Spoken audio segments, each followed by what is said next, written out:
que vous m'entendez bien dans le fond?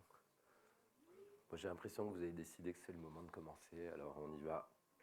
Bonjour à tous. Vous savez ce que c'est ça? Du feedback.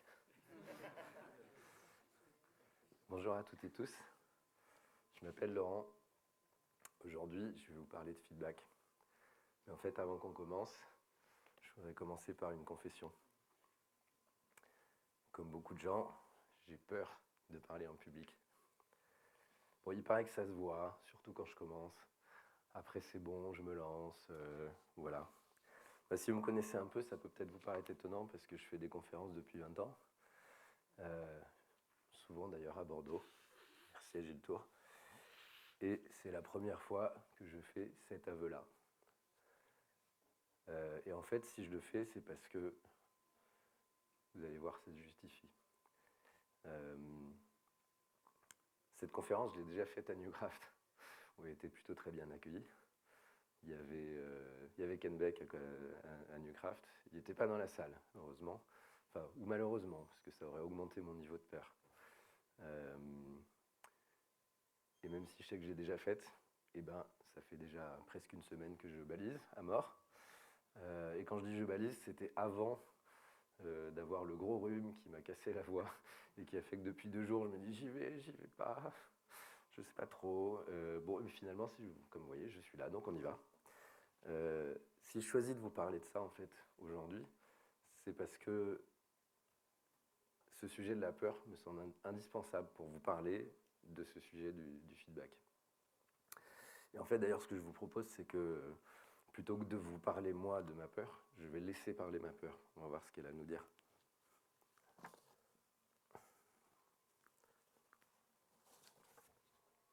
Salut, c'est moi ta peur.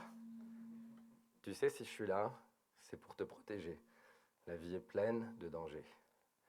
Tu sais ce que ça veut dire, mon nom en anglais? F-E-A-R. Fantasy Experienced as Reality. Mon meilleur outil pour te protéger, c'est ton imagination. C'est quoi le pire qui pourrait arriver? Et tu sais quoi? On va faire comme si c'était déjà là. Demander de l'aide, n'y pense même pas. Si tu demandes de l'aide, on va se rendre compte que tu n'es pas parfait. Si tu n'es pas parfait, on va pas vouloir t'embaucher ou travailler avec toi, ou même t'inviter à déjeuner. Bref, tu vas crever tout seul. Alors continue à faire semblant. Te plaindre? N'y pense même pas. Oui, ton voisin met la musique à fond à 3 heures du matin. Et alors, si tu vas sonner à ta porte, il va te casser la figure, il est plus jeune et plus fort que toi. Tu vas te retrouver à l'hôpital et crever tout seul. Une nuit de sommeil perdue, c'est quand même pas si grave. Proposer des améliorations? N'y pense même pas. Oui, il y a des tas de trucs qui vont pas au boulot. Et si tu choisis d'en parler, il va falloir argumenter, il va falloir faire une réunion. Ça va prendre du temps, on est déjà en retard. Tu vas ennuyer tout le monde et crever tout seul. Souris et fais comme si tout allait bien. Voilà, c'est intéressant ce qu'on peut apprendre quand on laisse parler sa peur. N'hésitez pas à l'applaudir, ça va peut-être la chasser.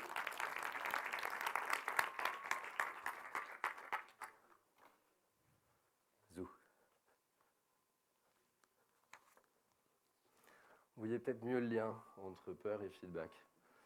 La peur peut nous bloquer pour pas mal de choses dans la vie, notamment pour nous exprimer. Et c'est cette situation-là, en fait, qui m'intéresse aujourd'hui. C'est quand vous avez quelque chose à dire et que votre peur fait obstacle. Je ne sais pas s'il y a des gens à qui ça parle. Pas trop. Tout le monde est super courageux, vachement bien.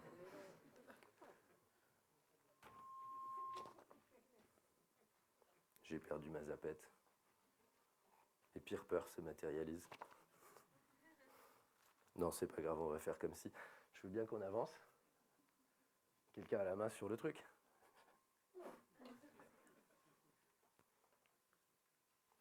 Là, j'ai dû la mettre ici. Non, c'est bon, j'ai retrouvé. Elle était sous la feuille. Ça, c'est moi. Je suis capable de paniquer pendant 15 minutes à la maison parce que j'ai oublié un truc. Je ne sais plus où je l'ai mis. Ma femme me dit tu sais pas chercher. Je lui dis c'est absolument pas. C'est absolument faux. Je sais très bien chercher. Ce que je ne sais pas, c'est trouver. Le feedback, c'est un vieil ami. On a fait connaissance formellement il y a 20 ans avec Extreme Programming. Alors, je ne sais pas si ça parle encore à beaucoup de monde, Extreme Programming. Merci Team XP. Bon, pour moi, la première des approches agiles est toujours la meilleure. Et en tout cas, vous vous souvenez peut-être des 4 valeurs.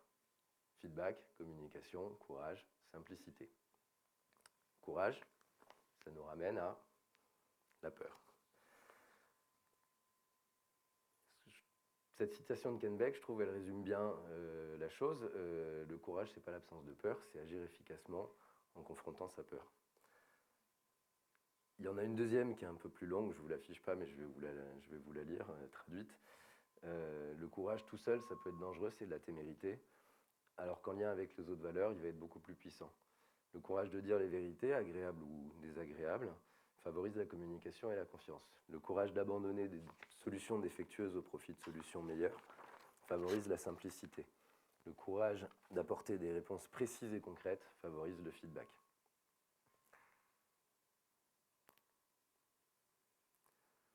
Une observation que je me fais moi depuis des années, en tant que coach bien entendu, c'est que les conversations les plus utiles que j'ai pu avoir pour moi et pour les personnes autour de moi, c'était les conversations qui tournaient autour de sujets que j'avais tendance à éviter. En gros, les sujets qui me faisaient peur. Et pendant des années, je me suis servi de ça comme heuristique. Je me disais, ma peur me fait un cadeau, elle me dit là où il y a de la valeur à aller chercher. Et donc, à chaque fois que j'étais tenté de fuir une conversation, eh ben, je retournais la vapeur et je courais vers elle. Et ces dernières années, cette mécanique, elle est devenue plus difficile. Alors, j'ai essayé de comprendre pourquoi, et notamment, je me suis tourné vers ce bouquin qui est une référence. Où est-ce qu'il faut que je me mette pour éviter le feedback? Étrange comme phrase. Et j'ai rouvert ce bouquin, What Did You Say? C'est ma principale source d'idées, d'insights sur le feedback depuis ces 20 dernières années, qui a été écrit par un couple d'amis de Jerry Weinberg, quelqu'un, on en parlait hier avec Sam, quelqu'un qui a eu une influence assez importante sur le mouvement agile, même si je pense peu de gens connaissent son nom. Ça vous dit quelque chose, Jerry Weinberg? Et voilà, donc vous avez des tas de découvertes devant vous. C'est quelqu'un qui a été une influence importante, notamment sur Ken Beck, donc par conséquent sur Extreme Programming. Et donc moi, c'est quelqu'un que j'ai connu par ce biais-là, par le biais de Ken Beck. Une des choses d'ailleurs que dit souvent Ken Beck, c'est qu'Extreme Programming est né d'une volonté de changer les rapports de pouvoir dans le domaine du logiciel. Et on va retrouver cette idée, et c'est une des idées maîtresses dans What Did You Say, c'est que le feedback devient beaucoup plus compliqué quand le pouvoir fait intrusion dans la relation. Moi, pendant longtemps, j'étais à mon compte. J'étais indépendant, j'avais pas de manager, j'avais pas de supérieur, j'étais le supérieur de personne. Et puis, bon, des fois dans la vie, il faut changer. Il y a environ 8 ans de ça, j'ai changé, je suis redevenu salarié. Et du coup, j'ai à nouveau eu des chefs. Et j'ai même évolué vers des postes, ou en tout cas des responsabilités de management. Du coup, ça implique d'avoir été plus ou moins chef d'autres personnes. Et là, j'ai commencé à me rendre compte qu'en fait, la raison pour laquelle le pouvoir complique la question du feedback, c'est parce qu'il rend beaucoup, beaucoup plus saillante des questions comme la sécurité, au sens sécurité psychologique, ou le consentement.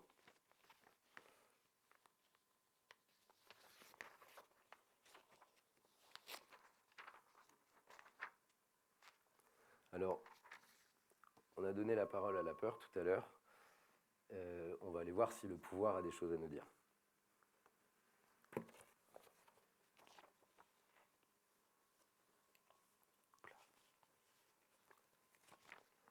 Salut Laurent, tu sais l'équipe avec qui je t'ai envoyé travailler, ce qu'elle a fait sur le sujet de la cybersécurité, c'est complètement pourri. Alors je compte sur toi pour leur dire. Allez, à toutes. Pardon, salut Laurent, j'ai un autre truc à te dire. Tes collègues me disent que ça se passe pas bien du tout quand tu prends des décisions, il y a un gros souci avec ta communication. Comment? Ah non, non, je peux pas te dire de qui ça vient, non, ça me mettrait mal à l'aise. Mais enfin, c'est ce qu'on m'a dit, donc tu te débrouilles. Hop. C'était court, mais enfin, moi ça me suffit largement. Vous pouvez l'applaudir si vous voulez. C'est pas ma préférée des bestioles. Le premier truc qu'on a entendu, je ne sais pas si ça vous parle, c'est un anti-pattern de communication qui s'appelle la triangulation.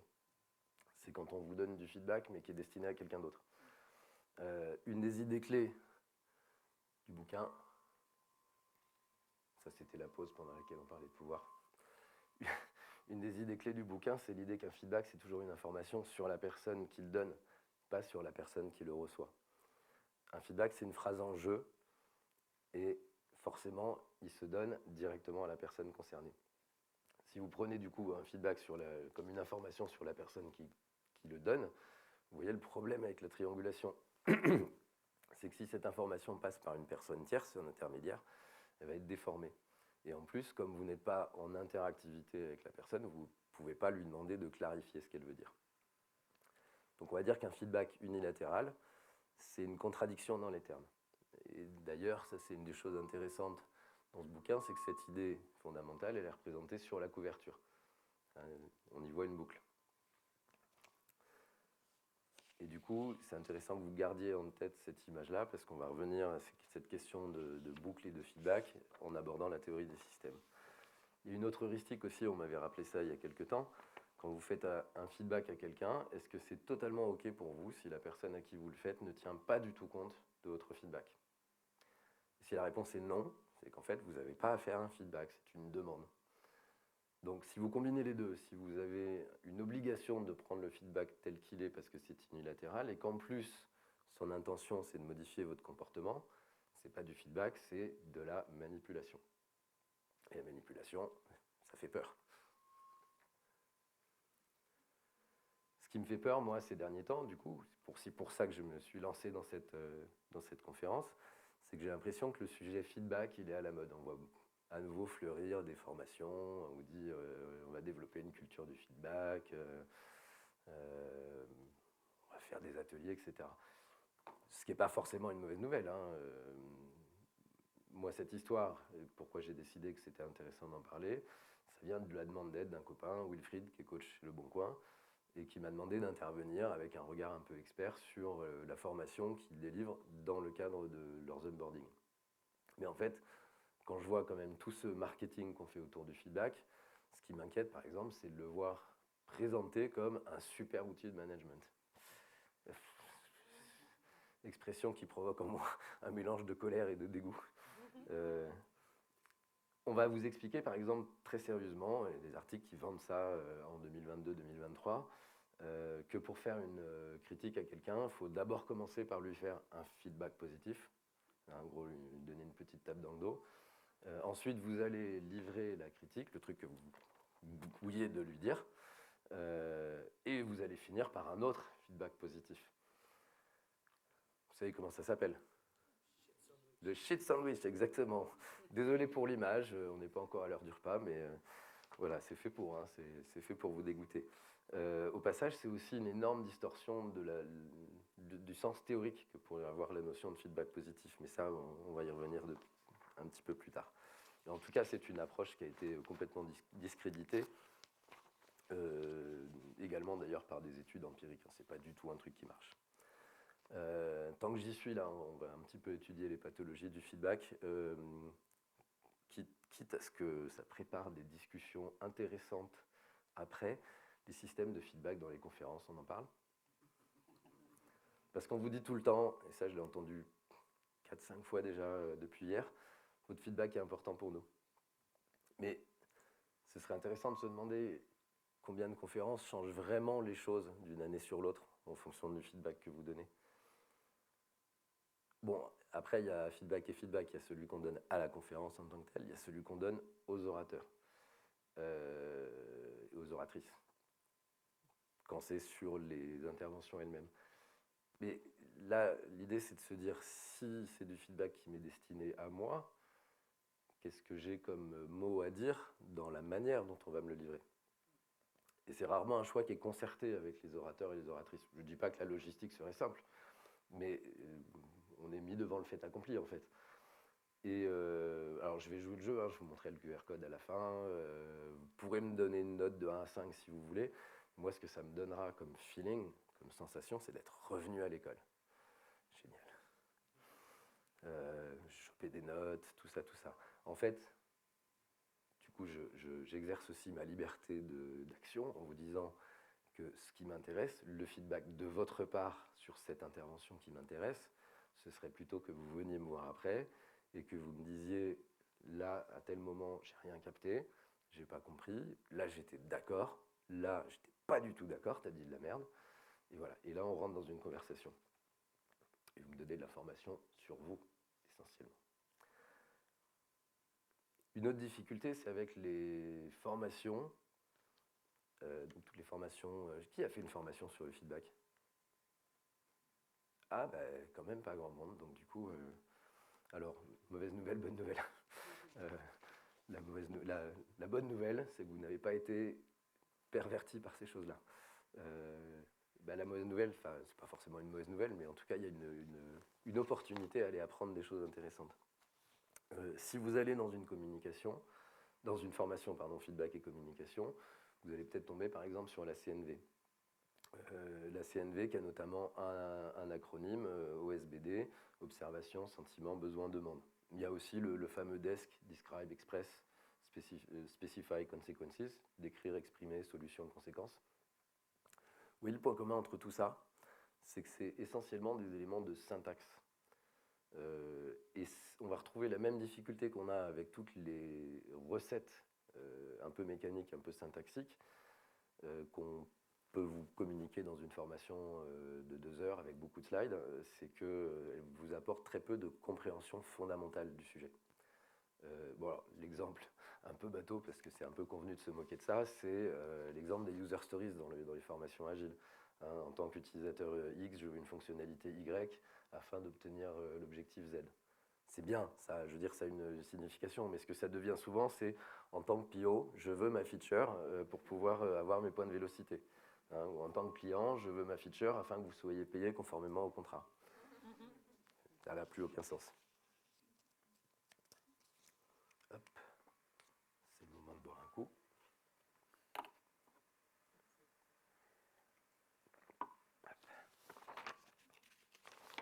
Là, surtout ce dont j'ai peur, c'est de perdre ma voix en cours de conférence, ce serait dommage.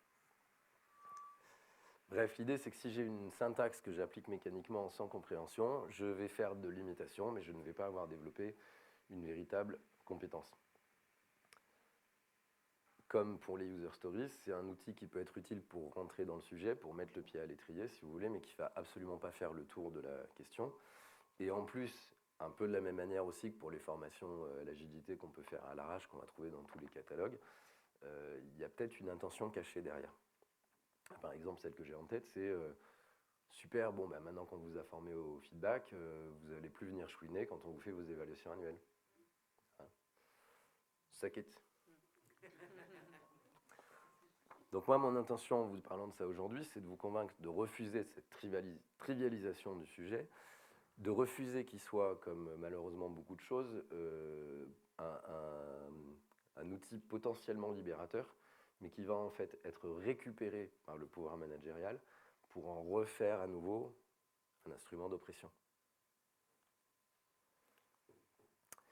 Je me dis d'ailleurs qu'un problème fréquent, comme avec Agile, hein, on peut faire beaucoup de parallèles là-dessus, c'est qu'à force d'utiliser ces mots et de les mettre à toutes les sauces, ils finissent par ne plus rien vouloir dire. Il y a combien de feedback en fait différents? C'est un terme qui est extrêmement surchargé. Si vous commencez à rentrer un petit peu dans l'analyse, il y a plusieurs typologies de feedback, si vous voulez. On peut commencer par le feedback expert. Vous avez écrit, vous avez peint, vous avez chanté quelque chose, et vous voulez avoir une idée de comment vous pourriez l'améliorer. Prendre des cours, hein, commencer à prendre des cours de chant il y a 2-3 semaines pour essayer de protéger ma voix. Désolé, il y a une petite ironie là. Si je ne sais pas chanter, j'ai besoin de quelqu'un qui sait pour pouvoir me dire ce que je fais mal ou ce que je fais qui pourrait être amélioré et me guider. Ça, c'est du feedback. Mais ce n'est pas la même chose que, par exemple, du feedback usagé. J'ai écrit un truc. Je fais ça depuis quelques temps sur LinkedIn. J'écris des billets. Et c'est pareil, ce qui m'intéresse, comme pour cette conférence-là, en fait, c'est que les gens se servent de ce que j'écris pour démarrer une conversation. Là, ce n'est pas le côté expertise qui m'intéresse. J'ai fait quelque chose pour des usagers.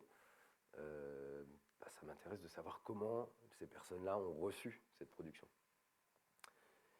Il y a aussi un feedback évaluatif, qui est une partie normale, légitime, attendue de faire un travail. Je travaille pour quelqu'un, je m'attends légitimement à ce que cette personne me dise, là, ce que tu es en train de faire en ce moment, c'est effectivement ça pour ça que je t'ai engagé, continue à le faire. Ou bien, j'ai vu ce que tu as fait, c'est pas exactement ça que j'attendais de ta part, est-ce que tu pourrais rectifier? Et puis dernière catégorie, il y a le feedback interpersonnel. Là, c'est un petit peu autre chose. Il y a un truc qui me pèse, il y a quelque chose qui ne va pas, ou parfois, il y a un truc qui m'enchante. Une conférence très chouette, par exemple, des chocolats. On peut aussi aller sur le positif. Quand même, souvent, c'est des choses qui pèsent un peu. Voilà, j'ai besoin qu'on en parle. C'est pas des catégories clean, hein, c'est un spectre, c'est fuzzy. Mais dans ce spectre, c'est la catégorie feedback interpersonnel sur laquelle je vous propose de faire un zoom aujourd'hui. Parce que c'est là qu'on a tendance à avoir des difficultés. En réalité, la question, c'est pas tellement celle du feedback, c'est la question des relations. Hein, c'est là-dessus qu'on va voir intervenir la CNV. Ce que je vous ai montré tout à l'heure, pour représenter le pouvoir, c'est en CNV le chacal. On l'appelle comme ça, c'est notre tentation à juger, à blâmer, à contrôler, à manipuler. Après, il faut voir que ce besoin de contrôle, c'est aussi une part de nous-mêmes. Hein. Ce n'est pas quelque chose qu'il faut couper chirurgicalement et refuser. On a en particulier un besoin d'autonomie, donc de garder du contrôle. Il y a une autre mascotte en CNV, c'est la girafe. Alors, on l'a choisie parce que c'est l'animal terrestre qui a le plus grand cœur. Et aussi parce qu'avec son long cou, elle a la capacité de dominer toutes les situations, d'avoir une vue d'ensemble. C'est notre empathie en fait. Et la girafe, elle a plein de choses à dire sur le feedback, donc je vous propose qu'on l'écoute.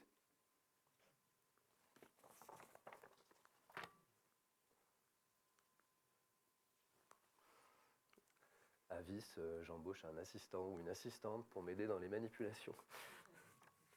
Bon, ça c'est l'amélioration continue de...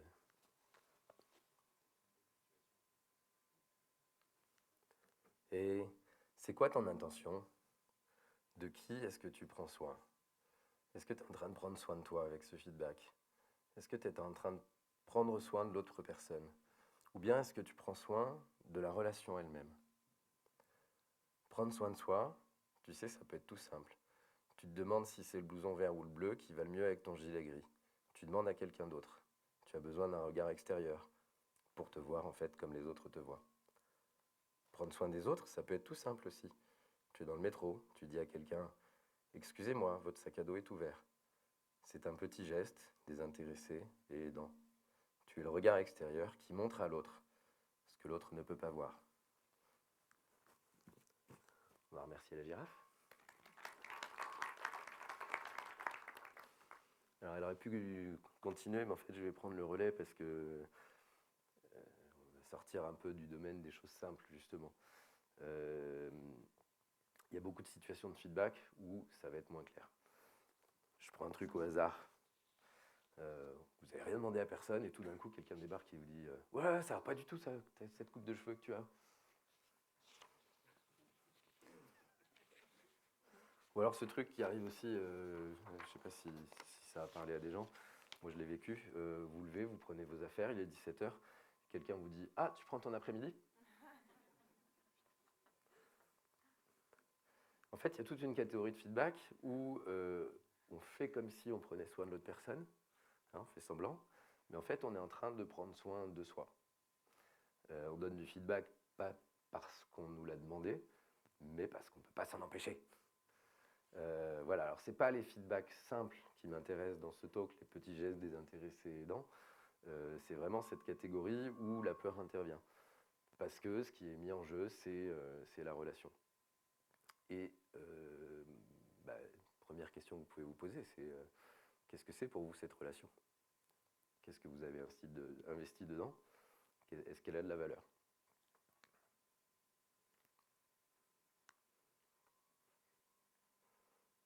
Ça, j'aurais dû vous montrer tout à l'heure. Là, c'est là où on en est maintenant. Ça va, il n'y a pas beaucoup de slides, donc si je me perds un petit peu, on se rattrape rapidement. Une des idées fortes, une autre idée forte dans What Did You Say, le bouquin que je vous ai montré tout à l'heure, c'est que souvent, avec le feedback, on a le fantasme qu'on va modifier le comportement de l'autre personne. C'est rarement le cas. Par contre, il y a une chose que le feedback fait à coup sûr, c'est modifier ou au minimum intervenir sur la relation. Modifier la relation, ça peut très bien vouloir dire y mettre un terme. L'exemple que j'aime bien, c'est j'ai quelqu'un qui m'appelle au téléphone pour me proposer de me vendre des fenêtres ou de la formation. Ça arrive trop souvent. Ça sert à rien de s'énerver en fait. Il y a des gens comme ça qui peuvent s'emporter. Moi, je dis, j'ai un retour à vous faire, ne m'appelez plus. Merci. Et ça peut être le cas aussi pour des relations qui sont toxiques ou envahissantes. Vous pouvez décider d'en sortir. Qu'est-ce que vous avez comme option, comme choix vis-à-vis de la relation? Alors après, une chose qui peut rendre les décisions un peu compliquées, c'est qu'on a souvent des relations qui sont multiples, qui sont, j'aime bien le terme, indexées. Ce que je veux dire par là, c'est que je peux avoir par exemple une relation qui est à la fois amicale et professionnelle avec ma collègue Michel. Alors, du coup, je suis obligé dans ma tête de faire, mon ex-collègue maintenant, c'est plus simple, de faire la distinction entre Michel collègue et Michel ami. Vous voyez, je vais mettre un petit indice en dessous. Ce qui peut se passer ou ce qui pouvait se passer, c'est que des signaux de feedback se mélangent entre les deux relations. Par exemple, si je suis amené, ce qui n'était pas le cas, mais si j'étais amené à critiquer sévèrement le travail de Michel, elle pouvait le voir comme une imposition, une dégradation de nos relations amicales. Donc ça, c'est un petit truc à avoir en tête, un petit point de vigilance.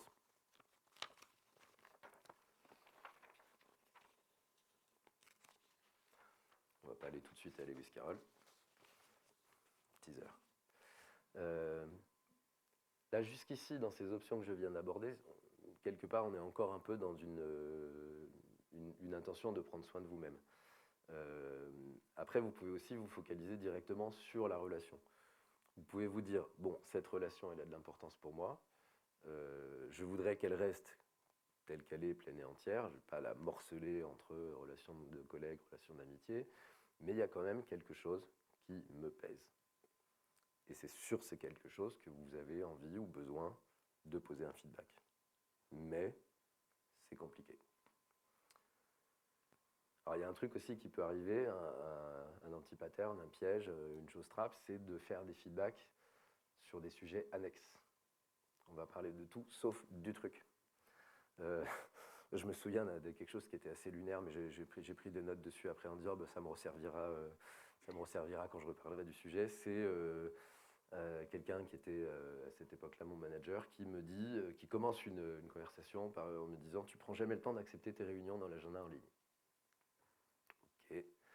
Et en fait, ce feedback, ça a été le point de départ d'une discussion de 2 heures.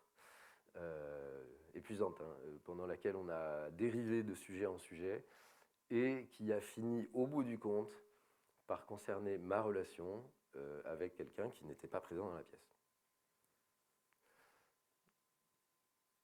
Autant vous dire que c'était pas très efficace. Et c'est intéressant parce que ça pointe un paradoxe instructif. C'est un copain qui m'a mis ça dans la tête il y a quelques temps et ça me trotte dans la tête depuis. Je suis super en retard. Roméo Moura, pour celles et ceux qui le connaissent. Si je commence par me focaliser sur les problèmes, souvent la discussion va partir en vrille et on va finir par remettre en question la relation. Si je commence par contre par me placer sur le terrain de la relation et de la qualité de la relation, là en fait je favorise considérablement mes chances d'arriver à ce qu'on parle du ou des problèmes. Faites-en bon usage.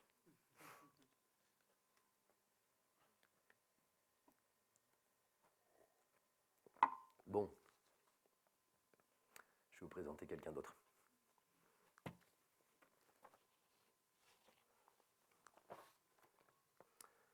Le temps est venu, dit le Morse, de parler de bien des choses, de systèmes et de soucis, de retours et de regrets, de liens et de lamentations, de dire pourquoi certaines pentes sont raides et si l'on peut se plaire au travail. Oui, nous avons beaucoup parlé ici d'émotions, mais sous un angle plus analytique, qu'est-ce fondamentalement qu'une relation interpersonnelle?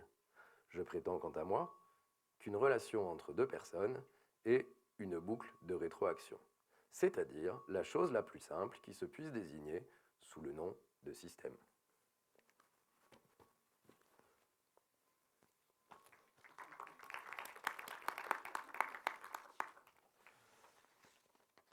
On était un petit peu dans Lewis Carroll et aussi dans la part de moi qui est un petit peu plus rationnelle, voire peut-être mon côté prof.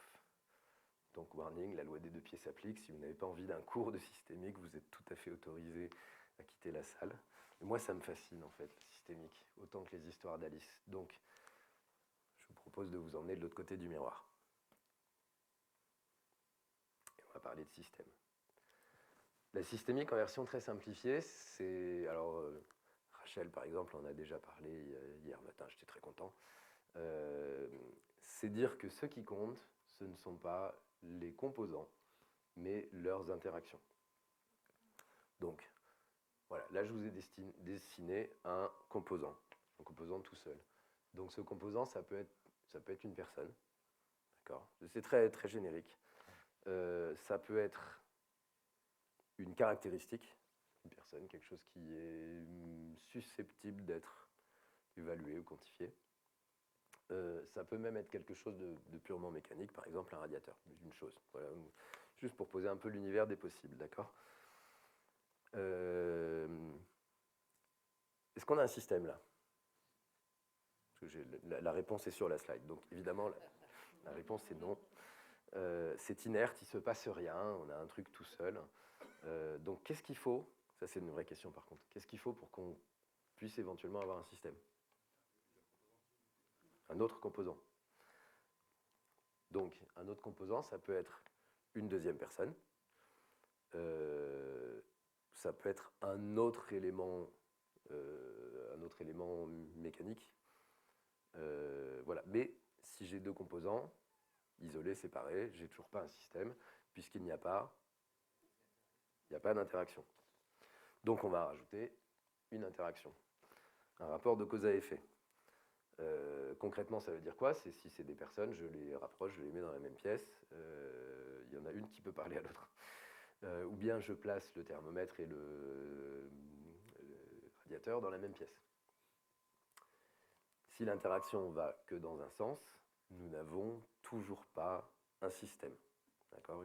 Un lien de cause à effet ne fait pas en soi un système. Quoi on a besoin pour qu'il y ait un système? De feedback. Et au moment où on a rajouté ce lien de rétroaction, là on a effectivement quelque chose qui commence à faire preuve de certaines caractéristiques propres au système, notamment ce qu'on appelle l'équifinalité, c'est-à-dire qu'on va se retrouver, quelle que soit la température initiale, si j'ai un système gouverné par un thermostat, on va se retrouver à la température de commande, au bout d'un certain temps, pas tout de suite, mais au bout d'un certain temps. De manière un peu abstraite, la boucle de rétroaction, ça désigne quelque chose qui est à la fois sa propre cause et son propre effet, hein, indirectement par l'autre composant. C'est l'état du radiateur qui est indirectement responsable de l'état ultérieur du radiateur. Et c'est aussi sa propre explication. Il y a de quoi réfléchir. C'est intéressant, cette idée de dire je suis à la fois la cause et l'effet. On ne va pas avoir des choses qui se déroulent de manière séquentielle, mais qui tournent en boucle. Alors, ça, c'est ce qu'on appelle une régulation. On parle de feedback négatif. Pourquoi négatif? Parce que le signe de cette interaction-là, hein, c'est si la température dépasse le seuil de commande, j'arrête l'effet qui a pour effet d'augmenter la température et donc de venir ici influer sur la valeur qui est enregistrée dans ce composant-là.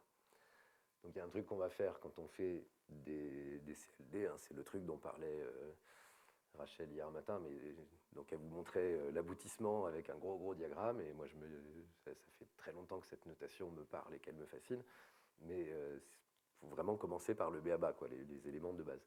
Donc un truc qu'on va se retrouver à faire souvent quand on a commencé à faire son petit diagramme, c'est tout simplement suivre les flèches et voir sur une boucle donnée si on arrive à un plus au total ou un moins au total, avec la règle habituelle que plus par plus donne plus par moins donne moins, et moins par moins donne plus. C'est assez basique. Alors, qu'est-ce que c'est techniquement qu'un feedback positif? Et là, moi, je prétends que nous n'avons pas forcément affaire à un système quand il y a une seule boucle avec un effet global positif.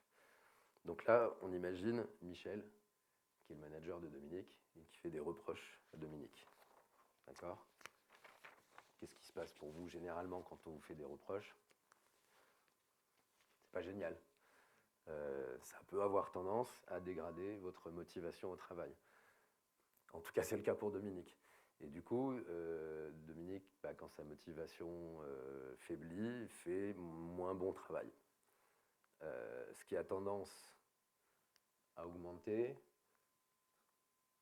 J'ai dit Michel tout à l'heure, non, c'est Camille. Bon, autant pour moi, mais ça marche quel que soit le nom des personnes. Donc Camille, devant un mauvais travail, a tendance à faire des reproches, et ça continue encore et encore. Qu'est-ce qui va se passer là au bout d'un moment? Je démissionne, je pars en burn-out, ce genre de truc. C'est intéressant de voir que ça peut marcher aussi dans le sens inverse. Hein, Camille, alors ça suppose quand même que Camille a un comportement de manager basique, pas beaucoup d'auto-questionnement, et donc se comporte toujours de la même manière. Mais par contre, ça peut très bien être quelqu'un qui fait un bon travail, je vais apporter du soutien.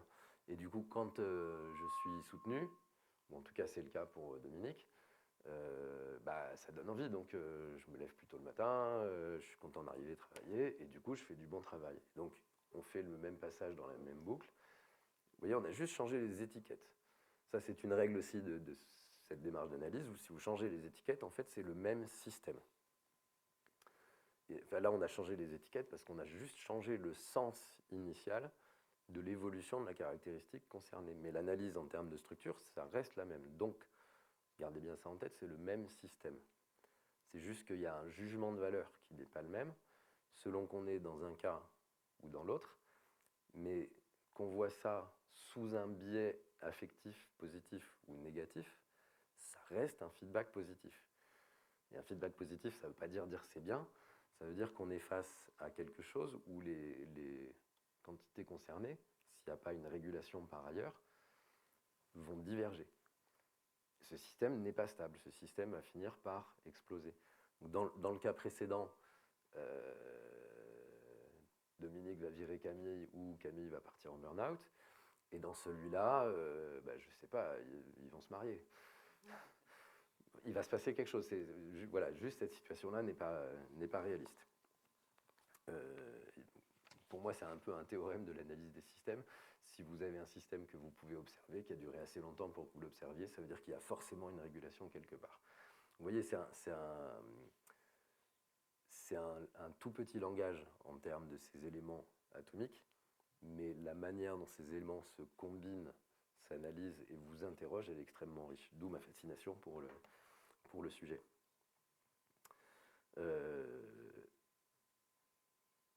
Extreme programming, par exemple, était décrit, Rachel l'a rappelé, comme un ensemble de boucles de rétroaction qui maintenaient le système globalement dans un état stable et cohérent.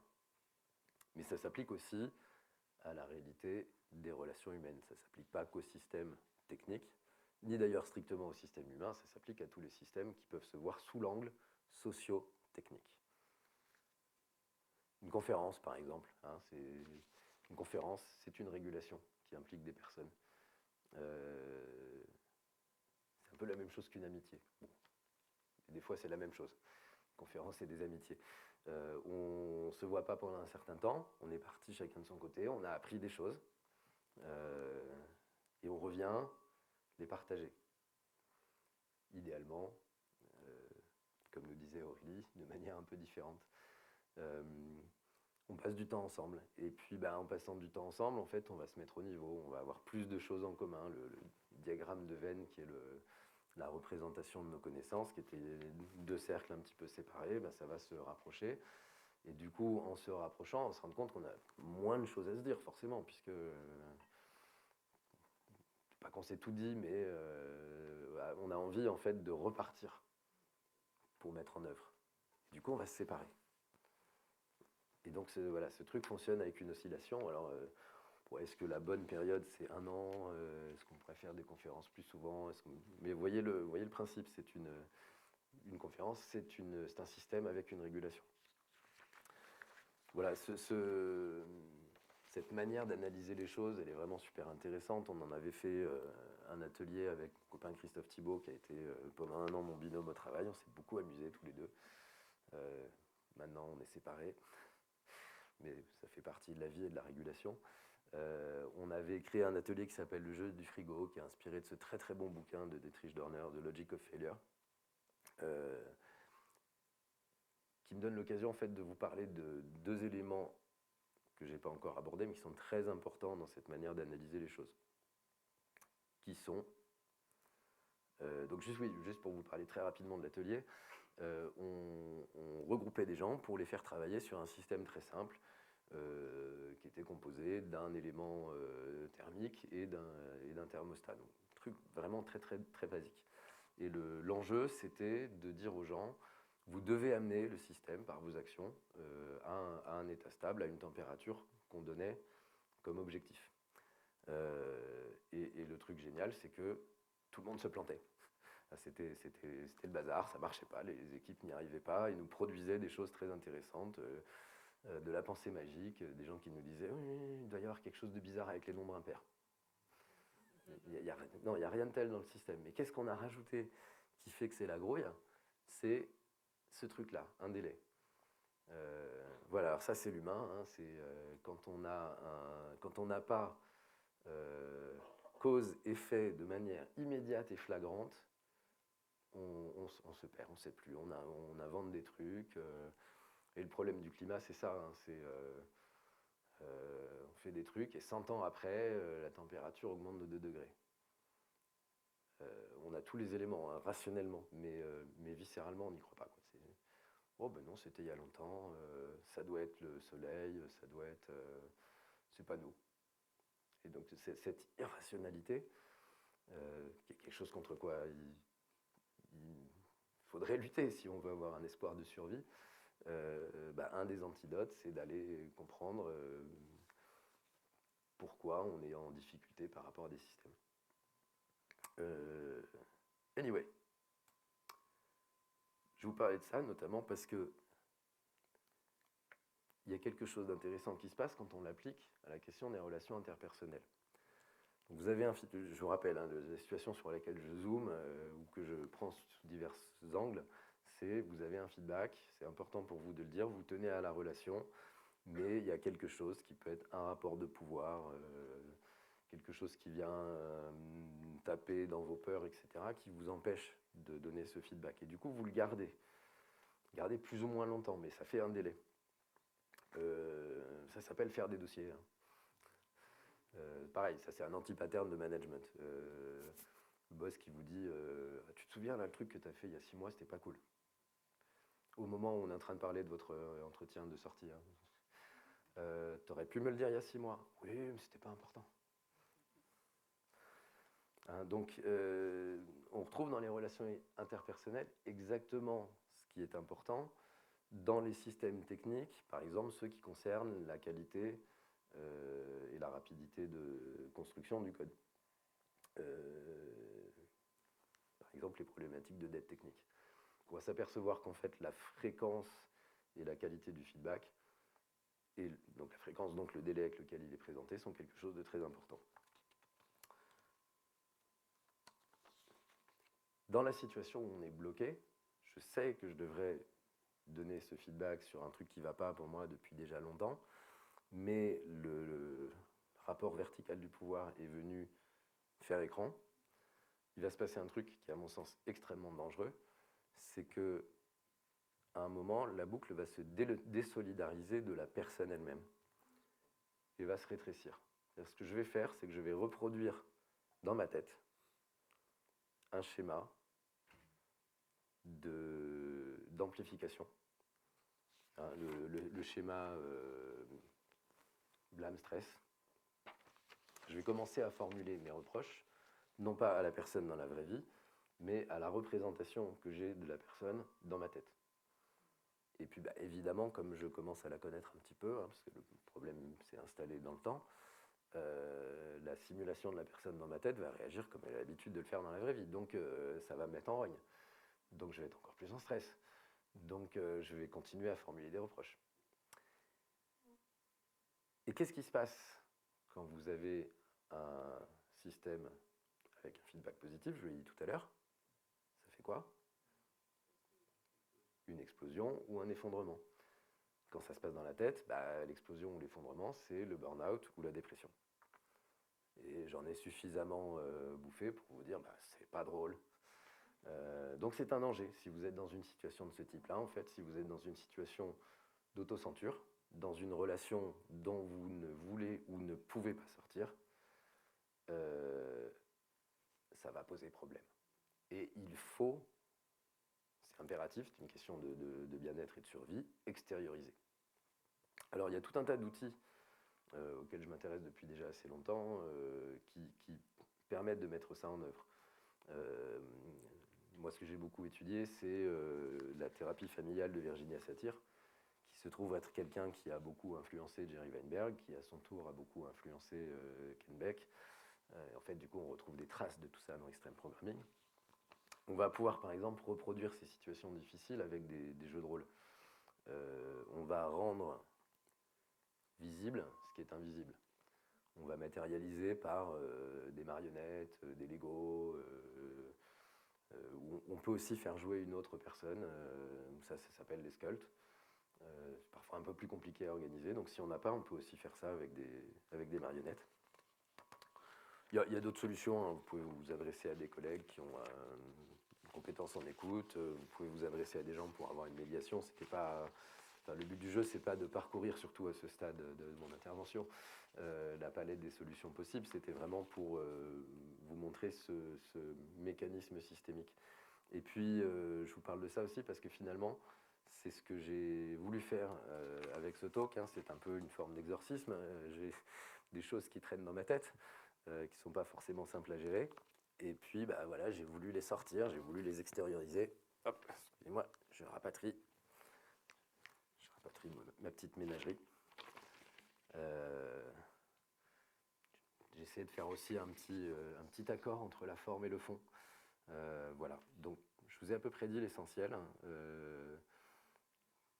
Tout ça, c'est ma manière d'aborder et d'extérioriser un certain nombre de problèmes, des souffrances vécues, mes questionnements par rapport à la pratique du management et des souffrances et de la violence. Je pense qu'il y a vraiment une partie importante de responsabilité managériale dans cette histoire aussi. Donc je le fais parce que je voudrais me rappeler à moi-même que ça compte. J'ai envie d'évoluer vers des rôles de management explicites. Et je pense qu'il y a une responsabilité à adopter, promouvoir et partager cette vision systémique. Donc je fais ma petite part de colibri par rapport à ça. Voilà, ce que je voudrais, c'est qu'on vous parle pas de feedback. Il faudrait arrêter de parler de feedback, en fait. Il faudrait parler de rétroaction, de boucle. En tout cas, pas de ce feedback trivialisé qu'on va vous vendre en formation. Une bonne question, par exemple, à poser, c'est est-ce que vous avez des managers qui vous envoient en formation sur le feedback? Ou est-ce que vous avez des managers qui vont à des formations sur le feedback? Voilà, donc on va faire un petit récap, hein, juste les points clés à retenir. Je ne sais pas si je suis en retard, en avance. Comme de toute façon on est en retard, le temps n'existe plus, ça c'est bien. Votre peur, et notamment votre peur de faire du feedback, peut être un cadeau. Donc, comme je disais à l'instant, parlons plus de feedback, parlons de systémique, de rétroaction, enrichissons notre vocabulaire. Pensez à prendre soin des relations, dans la conscience que vous aurez des options et de vos choix par rapport à vos relations. Intéressez-vous à la théorie des systèmes, parce que vraiment ça peut donner des leviers puissants d'action et de réflexion. Méfiez-vous, ça c'est peut-être le plus gros warning, j'aurais dû le mettre en clignotant, des boucles de feedback internalisées. L'un des retours les plus touchants qu'on m'ait fait sur la version de cette conférence que j'ai fait à Newcraft, c'est quelqu'un qui est venu me voir un certain temps après, qui m'a dit « Depuis que j'ai vu ta conf, je dors mieux ». Ça m'a vraiment fait plaisir, parce qu'effectivement, il y avait eu une prise de conscience que ça tournait dans la tête en roue libre, et donc juste, en fait, il a arrêté. Il a pris conscience que ça servait à rien, que c'était pas... C'est pas simple hein, dans les cas de dépression. Enfin, moi, je me souviens quand j'étais en pleine période de rumination, on n'a pas parfois la simple volonté peut ne pas suffire à arrêter. Mais voilà, j'ai au moins un cas où ça a fait le déclic. Et donc voilà, avec de grands pouvoirs, les pouvoirs managériaux en particulier. C'est drôle, cette tagline, c'est déjà deux fois dans la journée qu'on la voit. Et en tout cas, la responsabilité dont je voudrais vous parler, c'est celle-là, c'est la responsabilité de véritablement promouvoir et encourager le feedback. Et puis, pour un petit peu être le ruban sur la boîte qui lit tout ça, cette petite citation que j'aime bien. Quand une fleur ne pousse pas, on ne va pas engueuler la fleur. Et j'en ai fini.